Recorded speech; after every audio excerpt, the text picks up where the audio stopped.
നമസ്കാരം. ഞങ്ങൾ ഒരു മതേതര പാർട്ടിയാണ്.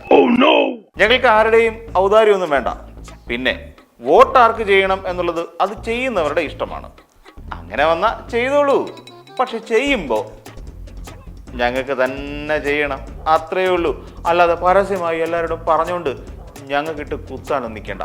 ഇരുചെവിയെ അറിയാതെയാണെങ്കിൽ ഞങ്ങളൊക്കെ. കാര്യം ഞങ്ങൾ മതേതരന്മാരാണല്ലോ. പക്ഷേ ഞങ്ങൾ പരസ്യമായി പച്ചക്കൊടി പിടിക്കില്ല, കൊണ്ടു നടക്കില്ല. കൊണ്ടുവരുന്നവരോടെല്ലാം അതൊക്കെ അഴിച്ച് പോക്കറ്റിൽ വെക്കാൻ പറയും. എന്നാ പിന്നെ ഒരു തൊപ്പിയെങ്കിലും അവർ വെച്ചോട്ടെ എന്ന് കരുതിക്കൂടായിരുന്നോ? പൊരി വെയിലല്ലേ എന്നൊക്കെയല്ലേ നിങ്ങളിപ്പോൾ ചിന്തിക്കുന്നത്. ഞങ്ങൾ ആവശ്യത്തിന് ബലൂണൊക്കെ കരുതിയിരുന്നയാ. പിന്നെന്തിനാ വെറുതെ കൊടിയുടെ കാശും തൊപ്പിയുടെ കാശും ഒക്കെ കളയുന്നേ? അപ്പോൾ കാര്യം അതാണ്. ചെലവ് ചുരുക്കലിന്റെ ഭാഗമായി അനാവശ്യ ആഡംബരം വേണ്ടെന്ന് വെച്ചാണെന്നേ. അല്ലാതെ അങ്ങ് ഉത്തരേന്ത്യയിലുള്ള ഏമമാരെ പേടിച്ചിട്ടൊന്നുമല്ല. കഴിഞ്ഞ തെരഞ്ഞെടുപ്പിന്റെ സമയത്തെ രാഹുൽജിയുടെ കൂടെ പച്ചക്കൊടി കണ്ടപ്പോൾ രാഹുൽജി തീവ്രവാദത്തിനെ അനുകൂലിക്കുന്നുവെന്നോ പാകിസ്ഥാനെ അനുകൂലിക്കുന്നുവെന്നോ ഒക്കെ പറഞ്ഞു പരത്തിയതുകൊണ്ടും അല്ല. അതുകൊണ്ടാണ് അമേഠിയിൽ ഞങ്ങൾ തൂത്തുവാരിയിട്ട് തോറ്റത് എന്നും ഞങ്ങൾ കരുതുന്നില്ല. കാരണം ഞങ്ങൾ അത്തരം പ്രലോഭനങ്ങളിൽ വീണുപോകില്ല. കാര്യം ഞങ്ങൾ മതേതരന്മാരാണല്ലോ. ഇവിടുത്തെ വർഗീയ ഫാസിസത്തെ നേരിടാൻ ഞങ്ങൾക്ക് മാത്രമേ കഴിയൂ. ഫാസിസ്റ്റ് ശക്തികളെ ഞങ്ങൾ ഈ രാജ്യത്ത് നിന്ന് നിഷ്കാസനം ചെയ്യും. സംശയം ഉണ്ടേ നിങ്ങൾ ഞങ്ങളുടെ പ്രതിപക്ഷ നേതാവിനോടൊന്ന് ചോദിച്ചു നോക്കിക്കും. അല്ലല്ല, ഞാൻ പറയട്ടെ, ഞങ്ങൾ അവരുമായിട്ട് ഒരു ധാരണയും ഇല്ല. ഞങ്ങൾ അവരുമായിട്ട് സംസാരിച്ചിട്ടില്ല. ഞങ്ങൾ അവരുടെ പിന്തുണയെ ആവശ്യപ്പെട്ടിട്ടില്ല. അവർ പല ആളുകളും വന്ന് പിന്തുണ പ്രഖ്യാപിക്കുകയാണ്, പല കക്ഷികളും പിന്തുണ പ്രഖ്യാപിക്കുകയാണ്. ഞങ്ങൾ ആളുകൾ ഇൻഡിവിജ്വലായിട്ടാണ് വോട്ട് ചെയ്യണത്. അവരവരുടെ ഇഷ്ടപ്രകാരം രഹസ്യ വോട്ടാണ്. ഇഷ്ടമുള്ളവർ വോട്ട് ചെയ്യട്ടെ. പിന്നെ അവർ പറഞ്ഞു കോൺഗ്രസ് മതേതര കക്ഷിയാണ്, ഫാസിസത്തെ നേരിടാൻ കോൺഗ്രസിന് മാത്രമേ പറ്റുള്ളൂ. കോൺഗ്രസ് ഇല്ലെങ്കിൽ മതേതര ശക്തികൾ പരാജയപ്പെടും. അപ്പൊ കോൺഗ്രസ് മതേതര ശക്തി അല്ലാന്ന് ഞങ്ങൾ പറയണം. കോൺഗ്രസ് ഞങ്ങൾ അങ്ങനെ പറയണം. അത് അങ്ങനെ എല്ലാവരും പറയുന്നുണ്ടെന്ന്, നാട്ടില് എല്ലാവരും പറയുന്നുണ്ട്. സംശയം തീർന്നല്ലോ. എല്ലാവരും ഞങ്ങൾ മതേതര കക്ഷിയാണെന്നും ഈ രാജ്യത്ത് വർഗീയ ശക്തികളെ എതിരിടാനുള്ള കഴിവ് ഞങ്ങൾക്ക് മാത്രമാണെന്നും കരുതുന്നത് ഞങ്ങളുടെ തെറ്റാണോ? പറയൂ. ഇക്കാര്യങ്ങൾ ഈ നാട്ടിലെ പട്ടിക്കും പൂച്ചയ്ക്കും വരെ അറിയാവുന്നതാണ്. പിന്നെ ഞങ്ങൾ ഇത് ഇടയ്ക്കിടയ്ക്ക് ഇങ്ങനെ പറഞ്ഞുകൊണ്ടിരുന്നാലേ ശരിയാവും. അതുകൊണ്ട് ഞങ്ങളുടെ രാഹുൽജി മാലയിടും, തൊപ്പിവയ്ക്കും, ചിലപ്പോൾ കൊന്തയും ഇടും. എന്നിട്ടും അമേഠിയിൽ തോറ്റത് വീണ്ടും വീണ്ടും ജയിക്കാനുള്ള ഊർജം ഉൾക്കൊള്ളാൻ വേണ്ടിയാണ്. ഞങ്ങൾ മതേതരന്മാരാണ്. അതുകൊണ്ട് വർഗീയത ഇഷ്ടമല്ല. ഉണ്ണിത്താനും ഇതേ അഭിപ്രായമാണുള്ളത്. നിങ്ങളെ പോലൊരു വർഗീയവാദിയുമായി ഈ വിഷയത്തെക്കുറിച്ച് സംവദിക്കാൻ ഞാനില്ല. കണ്ടില്ലേ, വർഗീയവാദികളുമായി ഒരു സംവാദത്തിനും നിൽക്കില്ല എന്ന് പത്രക്കാരോട് വിളിച്ചു പറയാൻ ഞങ്ങളുടെ ഉണ്ണിത്താൻ സാർ കാണിച്ച ആ ധൈര്യമുണ്ടല്ലോ, അതാണ് ധൈര്യം. ഇത്രയും ധൈര്യമുണ്ടെങ്കിൽ പിന്നെ എന്തിനാ ലീഗിന്റെ കൊടി ഒരു പോക്കറ്റിൽ വെക്കാൻ പറഞ്ഞത് എന്നല്ലേ നിങ്ങൾക്ക് ഇപ്പോൾ ഉണ്ടായ സംശയം? വളരെ കൃത്യമായിട്ട് പറഞ്ഞു, ഒരു വ്യത്യാസമില്ല. നിങ്ങൾ വെറുതെ നിങ്ങളെ പോലൊരു വർഗീയവാദിയുമായി ഈ വിഷയത്തെക്കുറിച്ച് സംവദിക്കാൻ ഞാനില്ല. അത്രയേ ഉള്ളൂ. എല്ലാ കാര്യങ്ങളും ഞങ്ങളുടെ നേതാക്കന്മാർ കൃത്യമായി പറഞ്ഞു. നിങ്ങളൊക്കെ വെറുതെ ഇങ്ങനെ ചൊറിയാൻ നോക്കണ്ട. ഞങ്ങൾ മതേതരവാദികളാണ്, പറഞ്ഞേക്കാം. SDP ഓരോ തെരഞ്ഞെടുപ്പിനും ഓരോരുത്തരെയാണ് സഹായിക്കുന്നത്. നിങ്ങൾക്കറിയോ അത്? കഴിഞ്ഞ തവണ CPM-നെ, ഇത്തവണ ഞങ്ങളെ എന്തിനാണ് ഇങ്ങനെ ക്രൂശിക്കുന്നത്? ഞങ്ങൾ മതേതരവാദികളാണ് അല്ലേ മുരളിയേട്ടാ? കടുപ്പിച്ചാരും ചോദിച്ച് മുരളിയേട്ടനെ വിഷമിപ്പിക്കുകയൊന്നും ചെയ്യരുത്. പെങ്ങൾ പോയതിന്റെ ദുഃഖം മറക്കാൻ ശ്രമിച്ചുകൊണ്ടിരിക്കുക. ഓരോ ഇലക്ഷനിൽ ഓരോരുത്തരെ സഹായിക്കാറുണ്ട്. ഇത്തവണ UDF-നെ പിന്തുണ പ്രഖ്യാപിച്ചു. അതിന് അത്ര വലിയ ഒരു ചർച്ചയിലേക്ക് പോകേണ്ട കാര്യമൊന്നും. അതെ, അത് തന്നെ. ഇതൊക്കെ വലിയ ചർച്ചയിലേക്കൊക്കെ പോകേണ്ട ഒരു കാര്യമില്ല അല്ലേ? ഉണ്ണിത്താൻ ചേട്ടന്റെ അഭിപ്രായം വളരെ വലുതാണ്. മതേതരം കൂടുതലായി കഴിഞ്ഞാൽ ഞങ്ങൾക്ക് മുന്നിൽ എല്ലാവരും മതേതരവാദികൾ തന്നെയാണ്.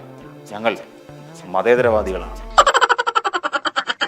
നിങ്ങളെ പോലൊരു വർഗീയവാദിയുമായി ഈ വിഷയത്തെക്കുറിച്ച് സംവദിക്കാൻ ഞാനില്ല. കണ്ടില്ലേ, ഞങ്ങൾ ആരോടും അയിത്തം കൽപ്പിച്ചിട്ടില്ല. വോട്ടല്ലേ, അതിങ്ങനെ കൂടുമ്പോഴാണല്ലോ ഞങ്ങൾക്ക് ജയിക്കാൻ കഴിയുന്നത്. ഞങ്ങൾ ജയിച്ചാലല്ലേ ഇന്ത്യയിൽ വർഗീയതയ്ക്കെതിരായ പോരാട്ടം നടത്താൻ കഴിയൂ. അതെല്ലാവർക്കും അറിയാവുന്ന കാര്യമാണ്. വോട്ടർ പട്ടികയിൽ പേരുള്ള സഹായിക്കുന്ന ആരെയും വോട്ട് വേണ്ടെന്ന് ആരും പറയില്ല. ഇപ്പോൾ തൃശ്ശൂർ ലോക്സഭാ നിയോജക മണ്ഡലത്തിൽ വോട്ടർ പട്ടികയിൽ പേരുള്ള മുഴുവൻ ആൾക്കാർ വോട്ട് ചെയ്യണമെന്നാണ് ഞാൻ പറയുന്നത്. അതിലിപ്പം SDP എന്നോ അല്ല ലീഗ് എന്നോ ഇനിയിപ്പോൾ RSS എന്നോ അങ്ങനെ ഞങ്ങൾക്ക് വ്യത്യാസമൊന്നുമില്ല. ആരുടെ വോട്ട് കിട്ടിയാലും മേടിച്ച് പെട്ടിയിലിടുന്നതാണ് ഞങ്ങൾക്ക് ശീലം. അല്ലാതെ ഞങ്ങൾക്ക് വർഗീയത എന്ന് കേൾക്കുന്നത് തന്നെ അലർജിയാണ്. ചേട്ടാ ഭൂരിപക്ഷ വർഗീയതയും ന്യൂനപക്ഷ വർഗീയതയും ഒരുപോലെ എതിർക്കും. അത്തരം സംഘടനകളുടെ പിന്തുണ ഞങ്ങൾ സ്വീകരിക്കില്ല. SDPIയുടെ പിന്തുണ ഈ പശ്ചാത്തലത്തിൽ തന്നെയാണ് അതിനോടുള്ള സമീപനവും. കേട്ടല്ലോ, ഞങ്ങൾ മതേതരന്മാരാണ്. അതുകൊണ്ട് ഞങ്ങൾക്ക് ഈ പറയുന്ന SDPIക്കാരുടെയും വർഗീയവാദികളുടെയും ഒന്നും വോട്ട് വേണ്ട. അത് തന്നെയല്ലേ ഞങ്ങളുടെ തൃശ്ശൂരിലെ നേതാവ് മുരളിയേട്ടനും പറഞ്ഞത്? ആണോ പറഞ്ഞേ? അല്ല മുരളിയേട്ടാ, നിങ്ങൾ എന്താ പറഞ്ഞേ? വോട്ടർ പട്ടികയിൽ പേരുള്ള സഹായിക്കുന്ന ആരെയും വോട്ട് വേണ്ടെന്ന് ആരും പറയില്ല. ഇപ്പോൾ തൃശ്ശൂർ ലോക്സഭാ നിയോജക മണ്ഡലത്തിൽ വോട്ടർ പട്ടികയിൽ പേരുള്ള മുഴുവൻ ആൾക്കാർ വോട്ട് ചെയ്യണമെന്നാണ് ഞാൻ പറയുന്നത്. അത് തന്നെയാണോ ഇത് തന്നെയാണോ അത്? എന്തായാലും ഞങ്ങൾ മതേതരവാദികളാണ്.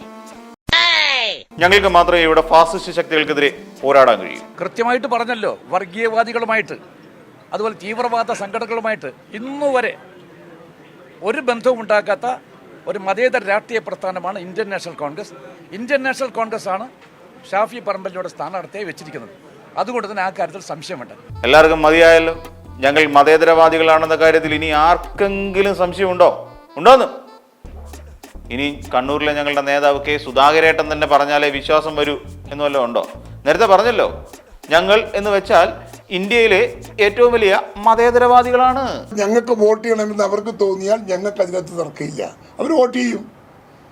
നിങ്ങൾ ആർക്കാ വോട്ട് ചെയ്യുന്നത്? ഞങ്ങൾ ചോദിച്ചിട്ടാണ് വോട്ട് ചെയ്യുന്നത്. നിങ്ങൾ രാജ്യത്തിന്റെ നിലനിൽപ്പിന് അനിവാര്യമായ തീരുമാനങ്ങൾ വോട്ടർമാരെടുക്കുമ്പോൾ ആ വോട്ടർമാരുടെ തീരുമാനത്തോടൊപ്പം പാർട്ടി നിൽക്കും, സ്വാഭാവികം. ഞങ്ങൾക്ക് ഈ മതേതരം വിട്ടൊരു കളിയില്ല. പിന്നെ ഇലക്ഷൻ അല്ലേ, ആർക്കെല്ലാം വോട്ട് ചെയ്യുന്നു എല്ലാം നിങ്ങളെ കാണിച്ചിട്ടാണോ? ഞങ്ങൾ ആരെയും വർഗീയവാദികളെന്ന് വിളിക്കാറൊന്നുമില്ല. നിങ്ങളെ പോലൊരു വർഗീയവാദിയുമായി ഈ വിഷയത്തെക്കുറിച്ച് സംവദിക്കാൻ ഞാനില്ല. ഉണ്ണിത്താൻ ചേട്ടാ, വേണ്ട, ക്ലൈമാക്സ് ഒപ്പിക്കാൻ നോക്കുക. വിട്ടേക്ക്. ഇവിടെ ഭൂരിപക്ഷ വർഗീയതയെയും ന്യൂനപക്ഷ വർഗീയതയെയും ഞങ്ങൾ ചെറുത്തു തോൽപ്പിക്കും. അതിന് കൊടി പോലും വേണ്ടെന്ന് വെച്ച ഒരു വലിയ പ്രസ്ഥാനമാണ് ഞങ്ങളുടേത്. ചിലരൊക്കെ പറഞ്ഞു കിടക്കുന്നത് ഞങ്ങളുടെ രാഹുൽജി കേന്ദ്രം ഭരിക്കുന്ന BJPയെ ഭയന്നാണ് ലീഗിന്റെ കൊടി ഷോയ്ക്ക് വേണ്ട എന്നൊക്കെ പറഞ്ഞതെന്നാണ്. ആരാണ് ഇത്തരം മണ്ടത്തരം പറഞ്ഞു പിടിപ്പിക്കുന്നത്? ഞങ്ങളുടെ രാഹുൽജി വലിയ ധൈര്യശാലിയാണ്. 2 മണ്ഡലത്തിലും ജയിക്കും എന്ന വിശ്വാസം കൊണ്ടാണ് അമേഠിയിൽ മത്സരിക്കാതിരുന്നത്. അറിയോ, ഞങ്ങൾ വലിയ മതേതരന്മാരാണ്. ആണെന്നേ. ഞങ്ങൾ ചിലപ്പോൾ ചാകുകൾക്ക് കാവൽ നിൽക്കാൻ കുട്ടികളെയൊക്കെ പറഞ്ഞു വിടും. RSSൽ പോകുമെന്ന് പരസ്യമായി പ്രഖ്യാപിക്കും. എന്നിട്ടേ പാർട്ടി വിട്ട് BJP ചേരുന്നവരെ ഞങ്ങൾ തള്ളി പറഞ്ഞോ? ഇല്ലല്ലോ. അതാണ് ഞങ്ങളുടെ മതേതര മനസ്സ്.